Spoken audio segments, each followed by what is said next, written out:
मान्य सदस्यहरू, प्रतिनिधि सभाको आजको बैठकको कारबाही प्रारम्भ हुन्छ। सर्वप्रथम मान्य परराष्ट्र मन्त्रीले सार्वजनिक महत्त्वको विषयमा बोल्ने कार्यक्रम रहेको छ। अब म उहाँलाई समय दिन्छु।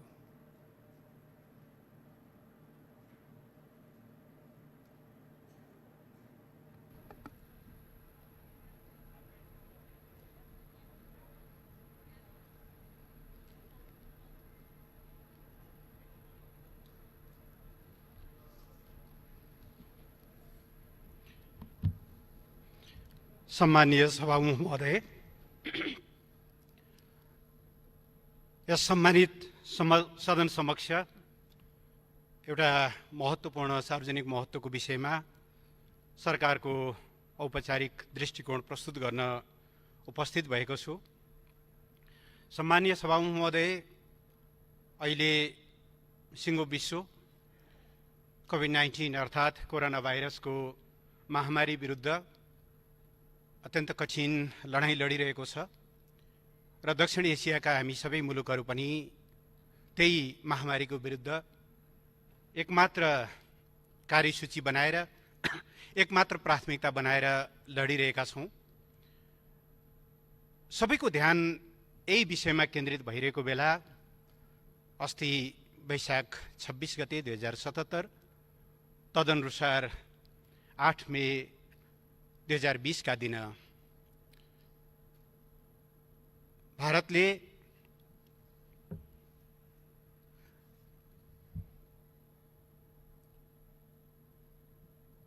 नेपालको भूमि समेत प्रयोग गर्दै धारचुलाबाट लिपुलेकसम्म जोड्ने नयाँ मार्ग उद्घाटन गरेको समाचार सार्वजनिक भइसकेपछि सबै देशभक्त नेपालीहरूमा एउटा गहिरो चिन्ता र व्यापक चासो प्रकट भएको छ। पृष्ठभूमिमा हेर्दा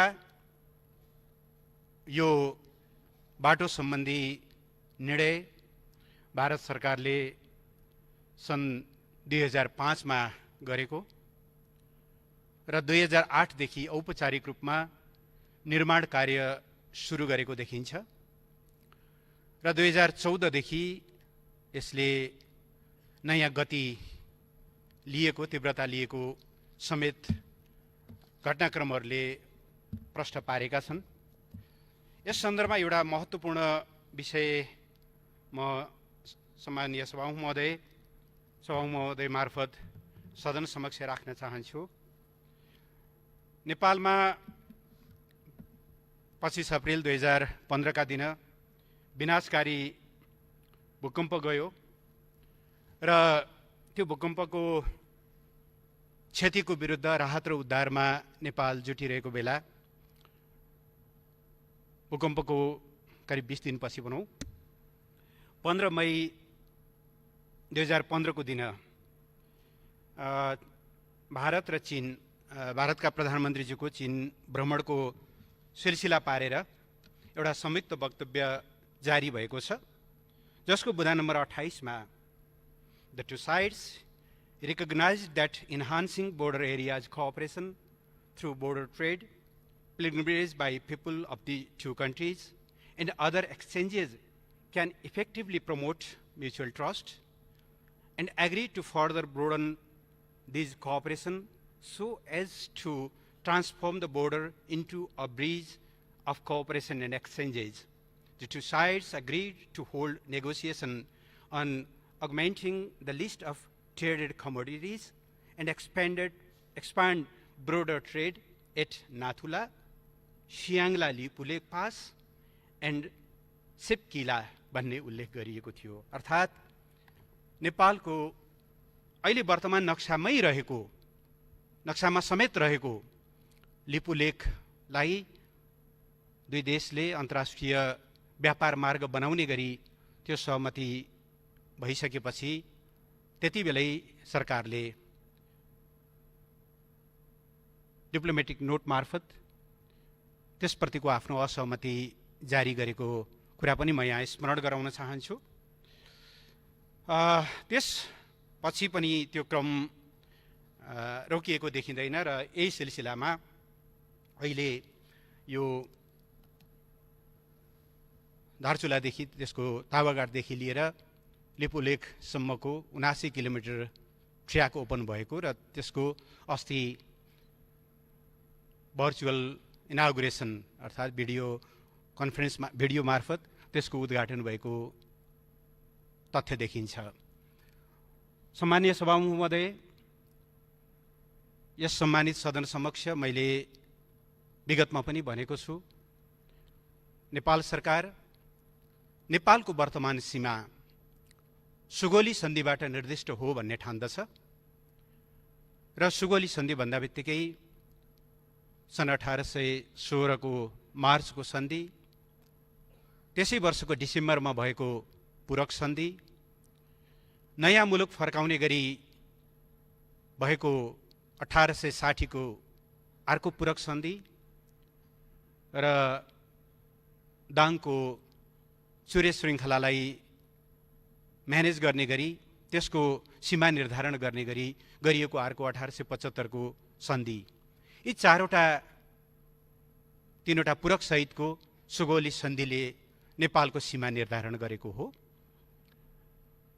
त्यस यतापट्टि त्यो सीमालाई परिवर्तित गर्ने गरी अर्को कुनै द्विपक्षीय सन्धि, सीमा सन्धि भएको छैन।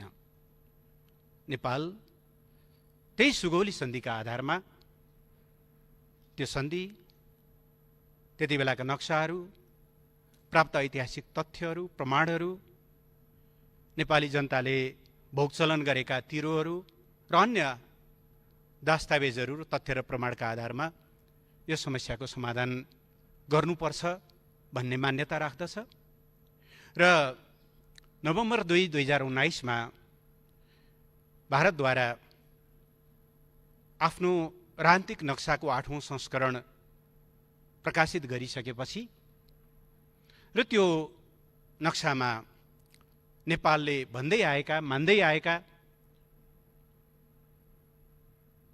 अर्थात् सुगौली सन्धिले नेपालको पश्चिमी सिमाना काली अर्थात् चलन चल्तीको भाषामा महाकाली, जो लिम्पियाधुराबाट निश्रित हुन्छ, त्यसको उद्गम त्यहाँ छ, त्यसदेखि पूर्वपट्टिका सबै भूभागहरू लिम्पियाधुरा, लिपुलेख र कालापानी सहितको क्षेत्र नेपालको भनेर स्पष्ट ढङ्गले आफ्ना मान्यताहरू हामीले त्यो नक्सा पछि थप पुष्टि गर्दै लग्यौँ। हामीले डिप्लोमेटिक नोटहरू पठायौँ र यो समस्याको समाधान दुवै देशले मन्जुर गरेको 2014 मै मन्जुर भएको परराष्ट्र सचिव स्तरीय संयन्त्रबाट ठुङ्ग्याइनुपर्छ भन्ने मान्यताका आधारमा हामीले त्यो समस्याको समाधानका लागि निरन्तर कूटनीतिक पहलहरू गरिरहेको बेहोरामा जानकारी गराउन चाहन्छु। यही पृष्ठभूमिमा हामीले प्रस्तावित गरेको डेटको औपचारिक जवाफ समेत प्राप्त नभइकन अथवा नदिइकन अस्ति जुन बाटोको उद्घाटन गरिएको छ, नेपाली टेरिटोरी समेत प्रयोग गरेर यसप्रति नेपाल सरकारको गम्भीर ध्यानाकर्षण भएको छ र त्यस सम्बन्धमा नेपाल सरकारको दृष्टिकोण मैले औपचारिक रूपमा सदन समक्ष प्रस्तुत गर्न चाहन्छु। हामीले हिजो शनिबारको दिन नेपाल सरकारको आधिकारिक दृष्टिकोण देहाय बमोजिम प्रस्तुत गरेका छौँ। म त्यो वाचन गर्ने र यहाँ टेबल गर्ने अनुमति चाहन्छु। The government of Nepal has learned with regret about the inauguration yesterday by India of link road connecting of Lipulekh, Nepal, which passes through Nepali territory. The government of Nepal has consistently maintained that, as per the Sugauli Treaty 1816, all the territories east of Kali, Mahakali River, including Limpiadhura, Kalapani, and Lipulekh, belong to Nepal. This was reiterated by the government of Nepal several times in the past, and most recently through a diplomatic note addressed to the government of India, dated 20th November 2019, in response to the new political map issued by the latter.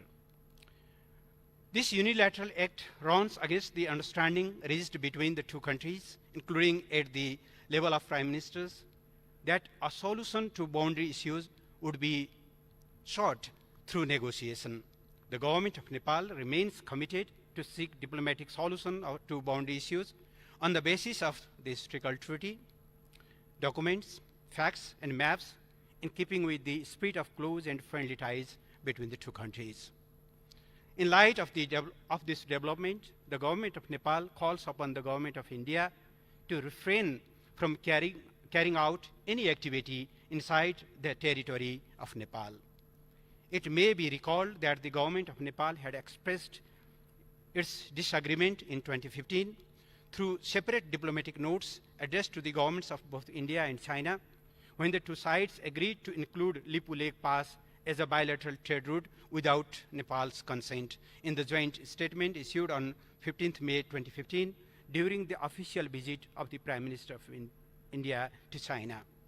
The government of Nepal re-emphasized that pending boundary issues between the two countries should be resolved through diplomatic means.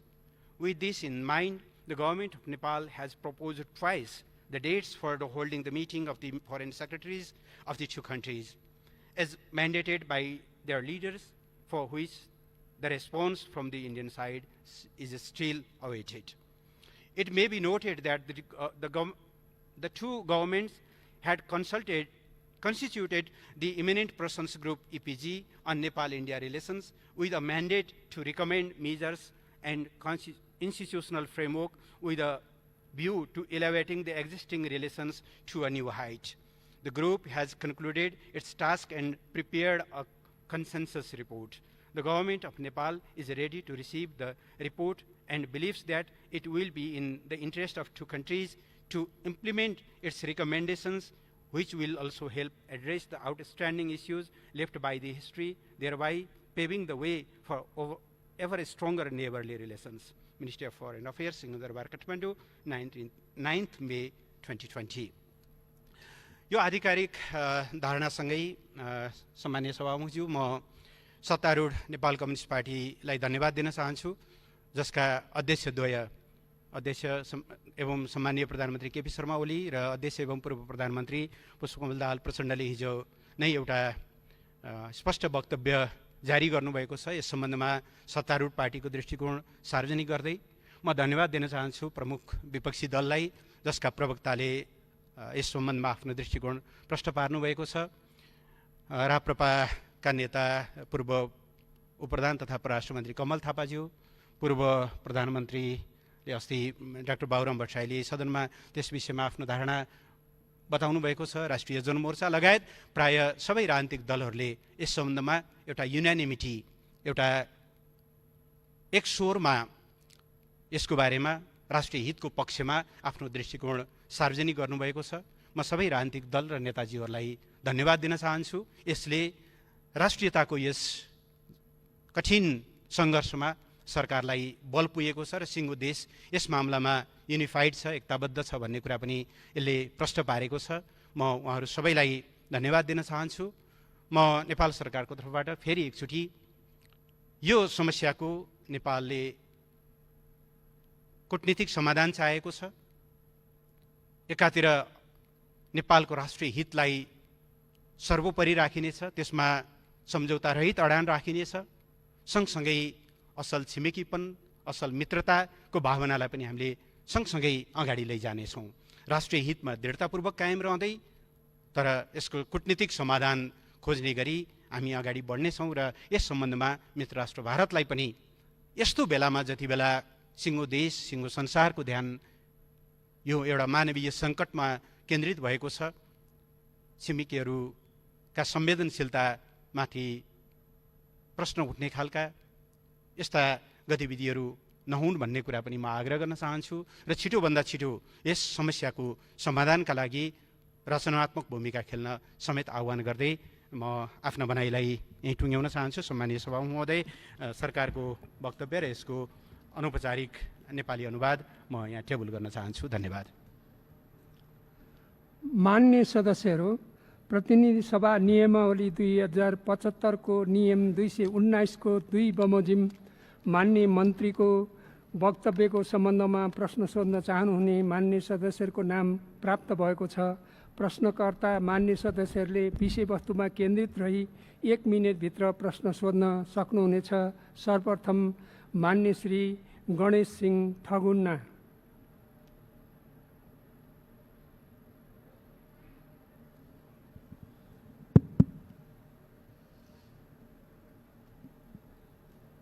सम्माननीय सभामुख महोदय, नेपाल सरकारले लिम्पियाधुरा लिपुलेक कालापानी क्षेत्रको सीमा विवाद बारे र so क्षेत्रमा भारतीय पक्षले निर्माण गरिरहेका सडक लगायत पूर्वाधार निर्माण बारे लिएको अडान स्वागतयोग्य छ, जसको म प्रशंसा गर्न चाहन्छु। सुगौली सन्धिबाट कायम भएको भारत नेपाल सीमा महाकाली नदीको पूर्व नेपाल र पश्चिम भारतीय भूभाग रहेकोमा लिम्पियाधुराबाट निस्कने काली नदी पूर्वको लगभग 397 वर्ग किलोमिटर भूभाग विगत 60 वर्षभन्दा अगाडिदेखि भारतीय प्रशासनिक र राजनीतिक नियन्त्रणमा छ। हाल सो क्षेत्रमा भारतले विगत 10-15 वर्ष अगाडिदेखि सडक लगायतका पूर्वाधारका कामहरू गरिरहेको छ। नेपाल सरकारले सो भूभाग नेपालको भएको र सो भूभागमा एकपक्षीय रूपमा पूर्वाधार निर्माण नगर्न भारत सरकार समक्ष प्रष्ट धारणा राखेको छ, जुन स्वागतयोग्य कुरा छ। भारत सरकारले सीमा विवाद कोरोनाको समस्या समाधान भएपछि द्विपक्षीय मान्य श्री दिलेन्द्र प्रसाद बडु। सम्माननीय सभामुख महोदय, धेरै लामो निन्द्रापछि आज बिउजे जस्तो छ एउटा डिप्लोमेटिक नोट पठाएको सुनियो। यो उद्घाटन आज उद्घाटन मात्रै भएको हो, कहिलेदेखि बन्न सुरु भयो यो सूचना यो सरकारसित थियो कि थिएन? त्यति बेला जति बेला यो एग्रिमेन्ट भयो चीन र भारतको बिचमा, त्यति बेला सुशील कोइरालाको सरकार थियो र उसले अत्यन्त गम्भीर प्रोटेस्ट नोट पठाएको थियो र त्यसपछि आज उद्घाटन हुँदासम्म यो सरकारले के नोट पठाएको छ, के लेखेको छ, यसको जानकारी अहिले चाहियो। यो सरकारको बाटो बन्दै थियो भन्ने कुरा जानकारी यदि छैन भने यसको सूचना माध्यम समाप्त भएका हुन् कि यससित कुनै सूचनाको समाज छ कि छैन? मैले यस बारेमा यही सदनमा हाम्रोपट्टिको बाटो नबन्ने तर उतातिर युद्धस्तरमा बाटो बनिरहेको र 6 महिनापछि कालापानी र लिपुलेक पुग्दैछ भन्ने कुरा बोल्दा पनि ध्यान आकर्षण नहुने मैले मिडियामा पनि बोलेको छु र सरकार के गरेर सुतिरहेको थियो। त्यसकारणले सरकारले यस बारेमा जानकारी गराउनु पर्दछ। मान्य श्री महन्त ठाकुर।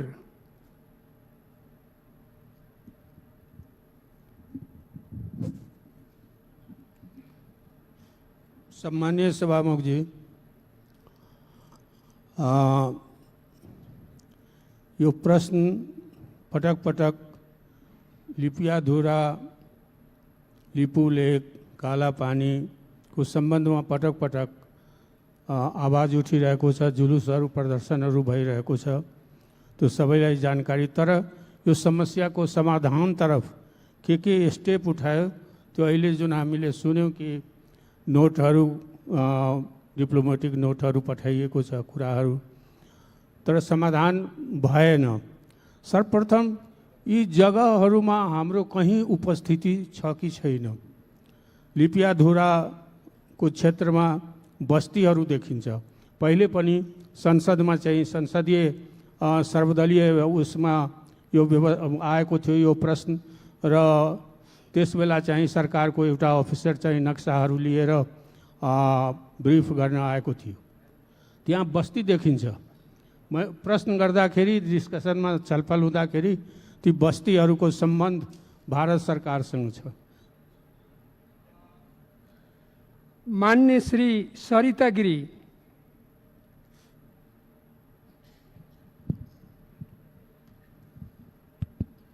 सम्मानीय सभामुख महोदय,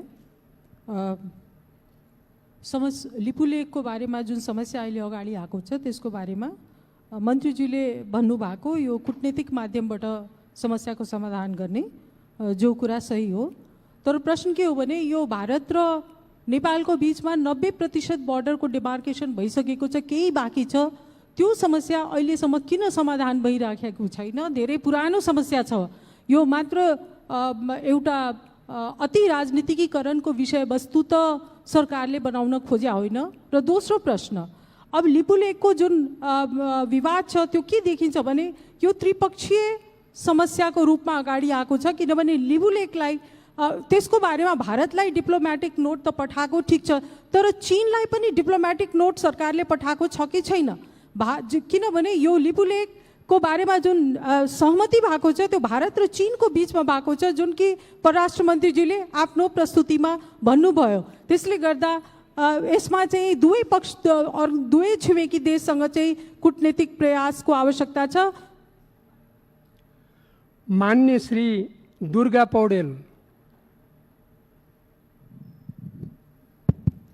सम्मान्य सभामुख महोदय, मान्य मन्त्रीजीले प्रस्तुत गरेको विषयमा कूटनीतिक नोट प्रस्तावित गरिसकेपछि त्यसको व्यवस्था गरेको कुरा यहाँ जाहेर भयो। त्यसले गर्दा अहिले त्यो टेरेको अवस्था देखिएन, इन्डियाले टेरेको अवस्था देखिएन, मिचेरै लैजान कोसिस गरेको देखियो। त्यसैले अबको अवस्थामा अन्तर्राष्ट्रियकरण गरेर जानुपर्छ, अन्तर्राष्ट्रिय अदालतमा तान्नुपर्छ। त्यसको निम्ति सरकारको के धारणा छ त्यो बुझ्न चाहन्छु। धन्यवाद। मान्य श्री प्रेम सुवाल। सभामुख महोदय, दक्षिण एसियामा भारतको नीति आक्रामक र शत्रुतापूर्ण छ। बेलायती उपनिवेशवादको प्रभावमा रहेको भारत अहिले अमेरिकी साम्राज्यवादको प्रभावमा छ। सन् 1962 मा अमेरिकाले भारतलाई चीन विरुद्ध लडायो। अमेरिकाले नै भारतलाई बङ्गलादेश टुक्रा गर्न र सिक्किम लिन लगाएको हो। अहिले अमेरिका र भारत मिलेर नेपाललाई एमसीसी सम्झौता गराउँदैछ। यसले कुन कुन देश समाप्त हुने हो? सरकारको सचेतता खोइ। सन् 2008 देखि भारतले नेपाली भूमि मिचेर निर्माण गरेको सडकबारे सरकारले के गरेको छ? अन्तर्राष्ट्रिय अदालतमा मुद्दा दिएको खोइ। धन्यवाद। मान्य श्री राजेन्द्र प्रसाद लिङ्गदेन। सम्माननीय सभामुख महोदय, माननीय परराष्ट्र मन्त्रीज्यूको भनाइबाट नै के थाहा भयो भन्दाखेरि सरकारलाई 2012 देखि नै यो सडक बन्दै थियो भन्ने कुरा। सरकार के हेरेर बस्यो? यो आज एक रातमा बनेको होइन भन्ने कुरा प्रष्ट भइसकेको छ। र त्यति मात्र होइन, गत नोभेम्बरमा जब भारतले नयाँ नक्सा प्रकाशित गर्यो कि त्यसपछि हाम्रो संसदीय समितिले सरकारलाई भनेको छ हाम्रो पनि नयाँ नक्सा प्रकाशित गर्नु पर्यो भनेर। सरकार किन सुतेर बस्यो? त्यसकारण म खेद व्यक्त गर्न चाहन्छु, दुःख व्यक्त गर्न चाहन्छु कि भर्खरै 2-2.5 महिना अगाडि उप प्रधानमन्त्री, रक्षा मन्त्री पनि त्यस क्षेत्रमा भ्रमण गरेर आउनुभयो। त सरकार यो सब कुरा किन ढाकछोप गरिराखेको छ? सरकार सीमा जस्तो, हाम्रो सार्वभौमिकता जस्तो विषयमा किन उदासीन बनिराखेको छ? किन चाहिँ यो ढाकछोप गरेर लुकाउने, छिपाउने काम गरिराखेको छ? म अत्यन्तै दुःख व्यक्त गर्न चाहन्छु, खेद व्यक्त गर्न चाहन्छु। र सरकारले अब प्रेस नोट दिएर केवल लेखेर मात्र होइन, यसलाई प्रधानमन्त्री तहमा पनि कुरा होस्। भएन। मान्य श्री भीमबहादुर रावल।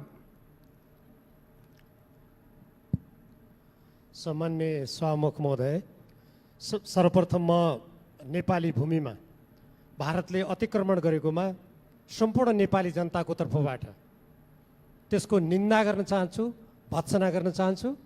त्यो अन्तर्राष्ट्रिय कानुनको विरुद्ध छ, असल छिमेकी नीतिको विरुद्ध छ र त्यो आजको सभ्य समाजको विरुद्ध छ। त्यसकारण त्यो काम तुरुन्त बन्द होस् र त्यहाँबाट भारतीय सेना फिर्ता होस् भन्ने म माग गर्न चाहन्छु। र त्यो भारतीय सेना फिर्ता गर्नेतर्फ नेपाल सरकारले के गरिरहेको छ म त्यो प्रश्न गर्न चाहन्छु। र दोस्रो, भारतले आफ्नो भूमि नभएको ठाउँमा नक्सा प्रकाशित गर्ने अनि नेपालको आफ्नो भूमि राखेर नेपालको नक्सा प्रकाशित गर्न नेपाल सरकारलाई के गाह्रो भइरहेको छ? त्यो गाह्रो यहाँ आओस्। यो सम्मानित सदनले त्यो गाह्रो फुकाउनलाई अग्रसरता लिन्छ भन्ने मलाई विश्वास छ। धन्यवाद। मान्य श्री मिनेन्द्र प्रसाद रिजाल।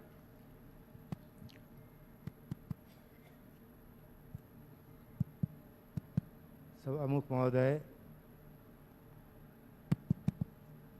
महोदय, परराष्ट्र मन्त्रीजीले 2015 मा सरकारले प्रोटेस्ट नोट पठायो भन्नुभयो। त्यतिखेर प्रधानमन्त्री को थियो उहाँलाई सम्झना भएन। अहिले पार्टीका अध्यक्ष 2 जनाको नाम भन्नु उहाँलाई सहज भयो, किनभने लामो स्मृति उहाँहरूसँग छैन। यसकारण छैन कि हिजो सुशील कोइराला प्रधानमन्त्री हुनुहुन्थ्यो र सुशील कोइरालाको देशभक्तिमाथि लान्छना लगाएर सरकार बनाएको थियो। त्यही चिज बोकेर आउनु भएको छ। अब अलि अगाडि सीमा अतिक्रमण भयो। सीमा अतिक्रमण हुँदा सरकारको कम्युनिस्ट पार्टीका दुईटा मोर्चा तयार भयो। एउटा मोर्चा गाली गर्ने, अर्को मोर्चा त्यसलाई डिफेन्ड गर्ने। त्यस्तै एमसिसीमा एउटा मोर्चा एमसिसीलाई सत्तो सराप गर्ने, अर्को मोर्चा एमसिसीलाई बोकेर हिँड्नुपर्छ भन्ने।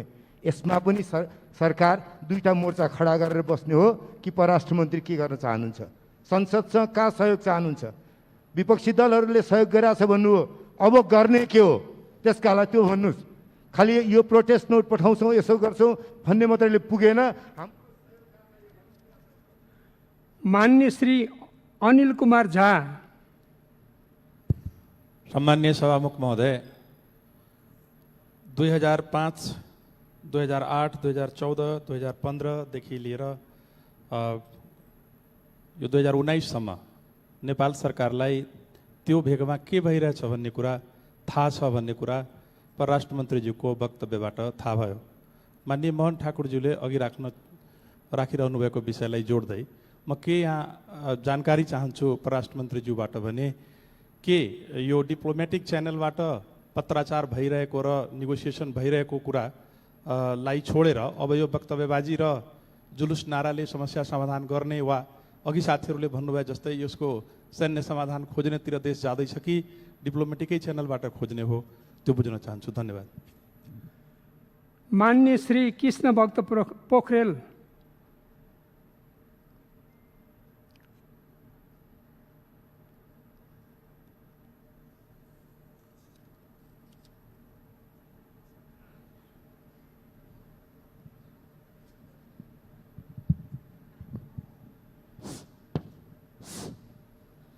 सम्मानीय सभामुखज्यू, भारतले हालसालै नेपाली भूभाग प्रयोग गरी मानसरोवरसम्म जाने बाटो एकलौटी रूपमा निर्माण गरेको भन्ने सम्बन्धमा नेपाल सरकारले हालसम्म गरेका कामहरूको जानकारी माननीय मन्त्रीज्यूले संसदमा दिनुभएकोमा म धन्यवाद टक्राउन चाहन्छु।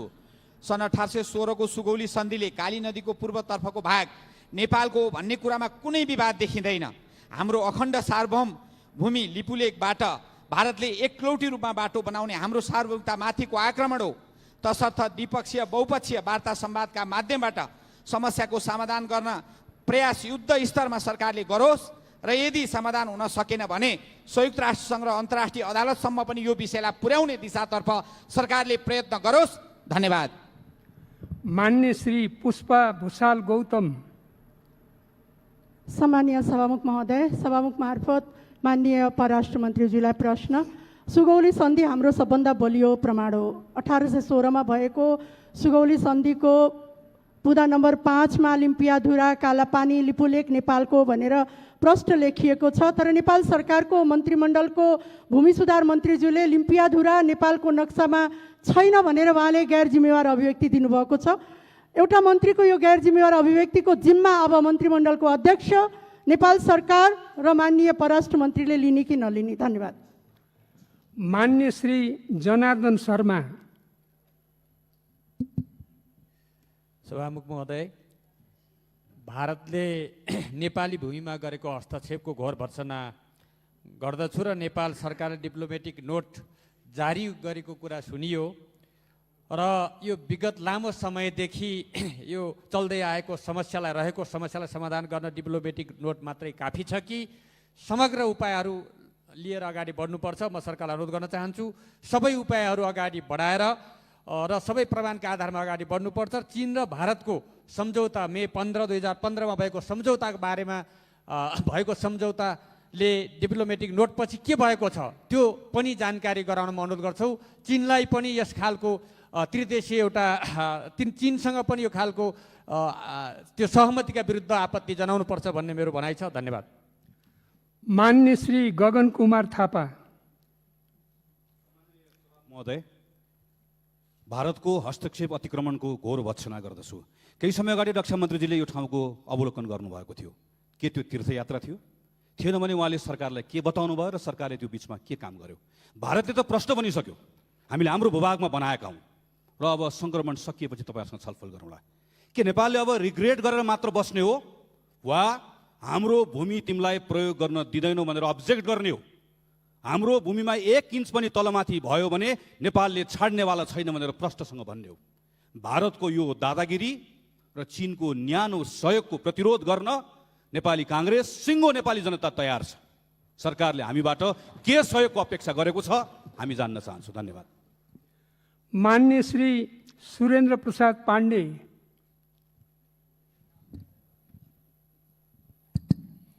सभामुख महोदय, अहिले जुन विषयमा हामी छलफल गरिरहेका छौँ, सबभन्दा पहिला त म यो नेपाली भूमिमा जुन निर्माण भएको सडकको कुरा छ, म त्यसमा आपत्ति व्यक्त गर्न चाहन्छु, निन्दा गर्न चाहन्छु। सरकारले यसबारेमा जो स्टेटमेन्ट राखेको छ त्यसलाई धन्यवाद भन्न चाहन्छु। तर म एउटा कुरा के भन्न पनि चाहन्छु भने खालि खास घटनाहरूमा मात्रै स्टेटमेन्ट दिएर हामी चुप लागेर बस्ने जुन खालको समस्या छ, यसलाई हामीले रेगुलर एउटा निष्कर्षमा पुर्याउनको लागि गर्नुपर्ने नियमितका प्रयासहरू के भए भन्नेतर्फ पनि म सरकारको ध्यानाकर्षण गर्न चाहन्छु। खालि एउटा घटना आउँछ, स्टेटमेन्ट दिन्छौँ, त्यसपछि हामी शान्त भएर बस्छौँ, बाँकी कुनै प्रयासहरू हुँदैन। फेरि अर्को घटना आउँछ, फेरि हामी खालि स्टेटमेन्ट दिने खालको स्थितिमा मात्रै छौँ। त्यसो भएले यसतर्फ सरकारले नियमित के प्रयास गर्छ र यस पछिका योजनाहरू के निर्माण गर्छ त्यसको बारेमा म सदनलाई जानकारी गराउनको पनि माग गर्दछु। धन्यवाद। मान्य सदस्यहरू, अब मान्य परराष्ट्र मन्त्रीलाई उक्त प्रश्नहरूको सम्बन्धमा जवाफ दिन अनुमति दिन्छु।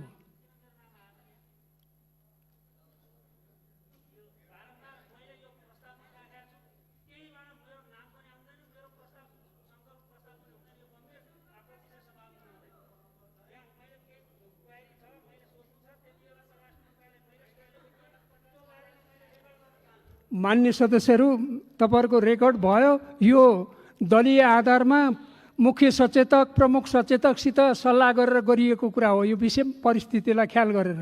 धन्यवाद।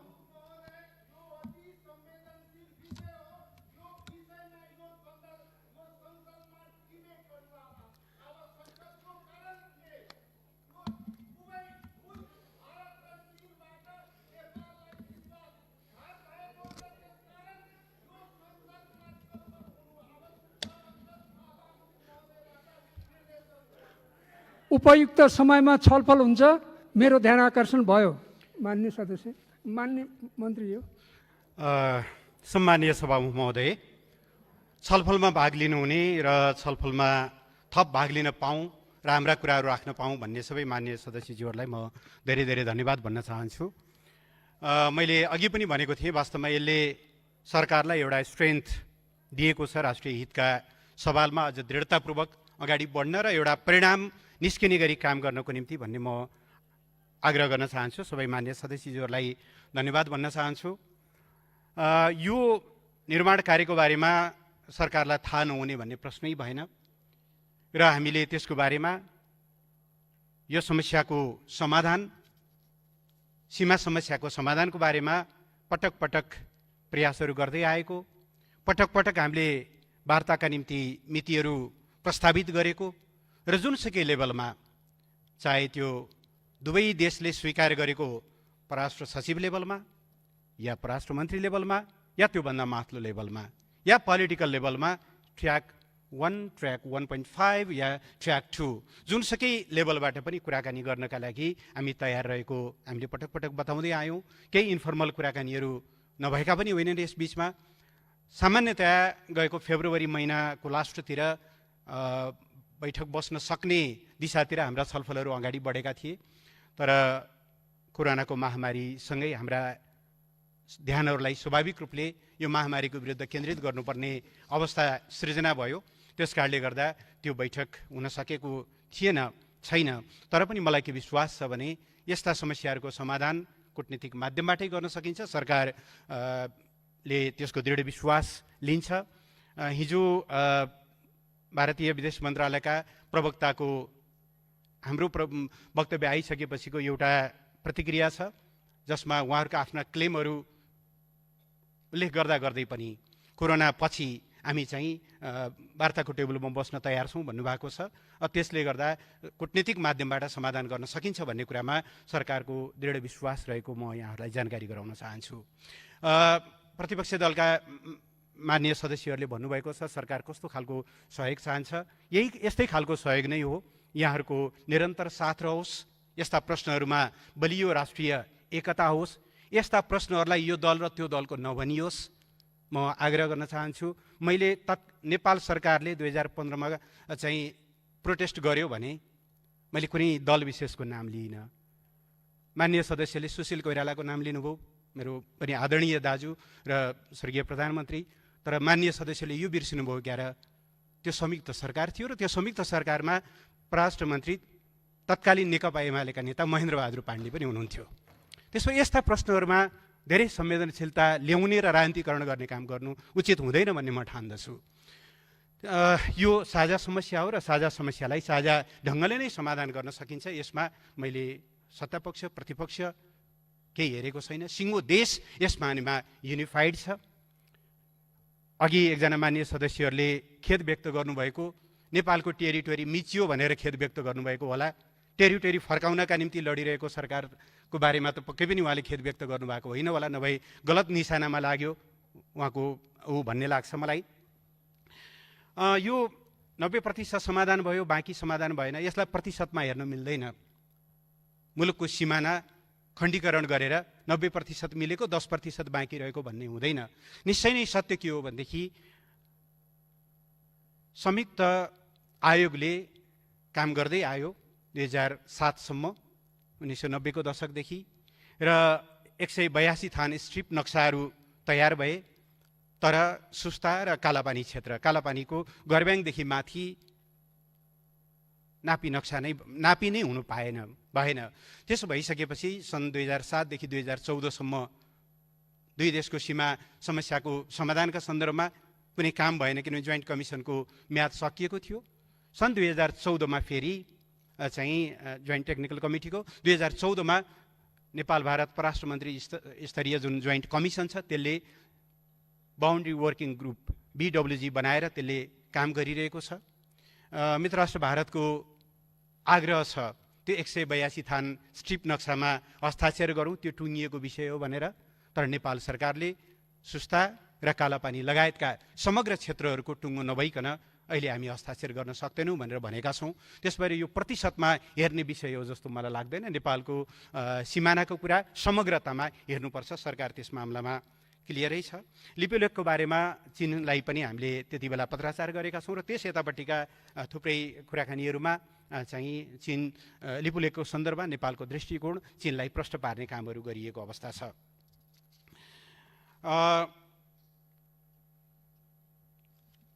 यसबाहेक यसमा उदासीन हुनुपर्ने, ढाकछोप हुनुपर्ने कुनै प्रश्न नै भएन। सेना फिर्ताको सन्दर्भमा सम्माननीय प्रधानमन्त्रीले औपचारिक रूपमा आह्वान गर्नुभएको छ। कालापानीमा रहेको नेपाली भूभागमा रहेको भारतीय सेनालाई चाहिँ फिर्ता गर्नको निम्ति उहाँले औपचारिक रूपमा सार्वजनिक रूपमै पनि आह्वान गर्नुभएको छ। नक्साको बारेमा विभिन्न समितिहरूले र यही सम्मानित सदनमा पनि प्रश्नहरू उठेको छ र सरकारलाई निर्देशन प्राप्त भएको छ। सरकारले त्यो निर्देशन अनुसार काम गर्नेछ।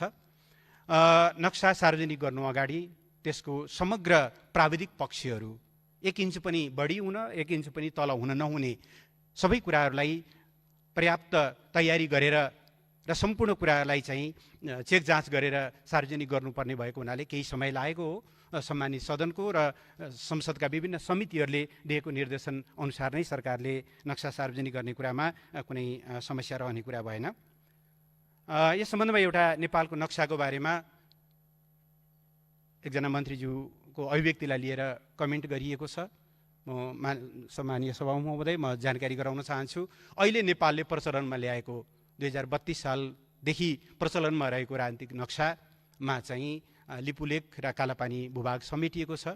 त्योभन्दा पश्चिमको भूभाग समेटिएको स्थिति छैन। त्यो वर्तमान सरकारले गरेको होइन। यो कुरा एका राख्न अथवा यस सम्बन्धी जानकारी लिनलाई पनि म आग्रह गर्न चाहन्छु। र धेरै मान्यज्यूहरूले एउटा समग्र खालि एउटा औपचारिक पत्राचार अथवा वक्तव्य या डिप्लोमेटिक नोटहरू पठाउने मात्रै नभएर समग्र संयन्त्रहरू परिचालित गरियोस्, सबै खालका उपायहरू अवलम्बन गरियोस् भन्ने जुन आग्रह गर्नुभएको छ, त्यसलाई सरकारले एउटा महत्त्वपूर्ण मार्गदर्शनको रूपमा लिएको छ। यहाँहरूको यो सुझावलाई ध्यानमा राखेर हामी सबै खालका कूटनीतिक प्रयासहरूलाई प्रभावकारी ढङ्गले अगाडि बढाउने र नेपाली जनताको भावना अनुसार नेपालको सार्वभौम सत्ता, राष्ट्रियता, राष्ट्रिय भौगोलिक अखण्डता, स्वाभिमान र राष्ट्रिय हितको रक्षाका निम्ति दृढतापूर्वक अघि बढ्ने विश्वास म सम्मानित सदनमा प्रस्तुत गर्न चाहन्छु सम्मानीय सभामुख महोदय मार्फत, र यति भनेर आफ्नो भनाइहरू टुङ्ग्याउँछु। धन्यवाद।